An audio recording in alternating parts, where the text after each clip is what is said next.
and welcome back to Navina Vidya. This video is a story. It's the story of a warrior named Barbarik, and it is being read by Arjun Raghavan. Story reading is an important part of learning because it helps us not just learn new words but also stretch our imagination. Once you have heard Arjun read the story, you could mute the audio and do your own reading just to see if you're able to read the words there and understand the words on your own. Several thousands of years ago, a great war commenced between two clans, the Pandavas, sons of Pandu, and the Kauravas, sons of Dhritarashtra. The two groups were cousins. A family feud had fueled their fight. While the Kauravas were a brotherhood of 101, the Pandavas were a team of merely 5 brothers. However, the Pandavas wielded great power. Yudhishthira, the eldest, was the most righteous and pious man to ever live. Bhima was the strongest man to ever live. He possessed the strength of 1,600 elephants. Arjuna was the greatest archer. His arrows would make the earth tremble. And the twins, Nakula and Sahadev, were the most handsome and the wisest.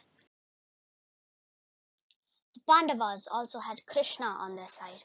Krishna was Sri Vishnu, protector of the universe in human form. But Krishna had taken a vow not to fight, so he served as Arjuna's charioteer. The day before the war started, the Pandavas were setting up camp. Then Krishna asked each warrior how long it would take for them to finish the war if they fought alone. Karna, son of the sun, the best archer on the Kaurava side, said that it would take him 24 days. Bhishma, grandfather of the Pandavas yet fighting for the Kauravas, said it would take him 20 days. Another great warrior for the Kauravas, Dronacharya, said that it would take him 25 days. Arjuna said that it would take him 28 days. Then Krishna came to a new soldier in the Pandava camp. Krishna asked his name. He said that his name was Barbarik. Krishna was surprised to see that the warrior only had 3 arrows and a bow. His bow blazed with fire, and his arrows shone brightly. Krishna asked the fighter how long it would take him to finish the war alone. Barbarik said that it would take him 60 seconds. Krishna asked how he would defeat an entire army with only 3 arrows. Barbarik replied that with the first arrow, he can mark anything he wants destroyed. With the second arrow, he can mark everything he wants to spare. And with the third, he can destroy everything marked by the first arrow.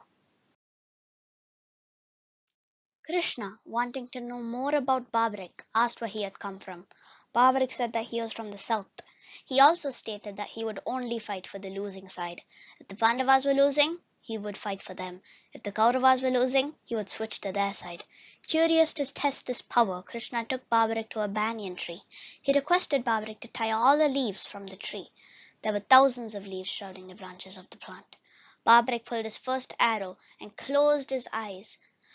Krishna quickly plucked a leaf without Barbarik's knowledge and hid it under his foot. When Barbarik opened his eyes, the arrow marked every leaf on the tree, but it started revolving around Krishna's foot. Krishna asked why the weapon was doing this. Barbarik said that there must be a leaf under the Lord's foot. Krishna moved his foot to reveal a fallen leaf. Krishna was shocked to see such power. He realized that even if he took the Pandavas into hiding, Barbarik would still be able to kill them. He explained to Barbarik that since he was the greatest warrior on the battlefield, the side he was fighting would be the losing side. Eventually, he would end up oscillating between the two armies and kill everyone except for himself. So, he could not fight in the war. He said Barbarik would have to sacrifice his head as charity for not fighting in the war. To this, Barbarik expressed his desire to watch the war. Krishna said that he will keep Barbarik's head alive and place it on a high hill so he may witness the entire battle. From there, Barbarik saw the entire war. After 18 days of pure brutality, the Pandavas emerged victorious. At the end of the war, the Pandavas asked Krishna who the best warrior was. Krishna, smiling, told the brothers to go ask Barbarik's head. The great warrior's head was still watching the empty battlefield when the Pandavas saw him. They asked him who the best warrior was. Barbarik didn't even have to think. His head immediately replied that it wasn't any of the Pandavas or Kauravas, but Krishna who was the best warrior. While watching the war, Barbarik could only see Krishna. He saw Krishna in everyone. This showed his wisdom and devotion. Krishna fused his head and body and blessed him that in Kali Yuga, the present, he would be worshipped as Katushyam. Legend has it that Barbarik was a yaksha in his previous birth. Yakshas are mythical soldiers who protect the universe. When Brahma, creator of the universe, and the Devas, gods of nature, came to Lord Vishnu seeking his help to end the tyranny caused by the evil forces, a brave yaksha spoke out of turn and said he could destroy them all, and that Vishnu need not incarnate to do this. This enraged Brahma, and Brahma cursed him to be born as a human. This was Barbarik. One of the reasons Krishna picked Barbarik, the yaksha, to be beheaded was to give him moksha, or liberation from the curse. Barbarik is worshipped as Katushyam, and there are few temples for him in northern India.